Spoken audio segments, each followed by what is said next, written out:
Presidente Bancada Fretilin David Dias Simenes Mandati, caso mate hotaran e recela comando polícia dele, semana kotuk halo povo barak la confiar ba autoridade de segurança.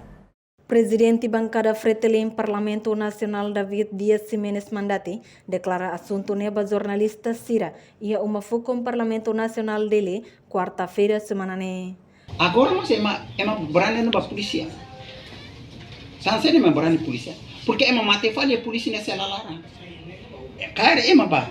Até uma cela né, a tu protege minha, a tu processo criminal né, se ralo né, a tu sai clear, sema sala sema close né, batu los.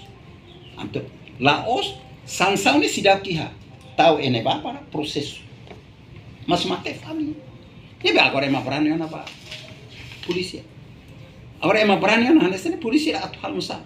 Mas que certo que será akan usar tela que cração. Mas eu sempre digo que polícia será MB, agente de segurança né, medida preventiva né, mas menentuca. Lá as medidas repressivas menentuca. Wanhira moço problema povo se tau firma que parte de segurança onde resolve cada siri caso sira.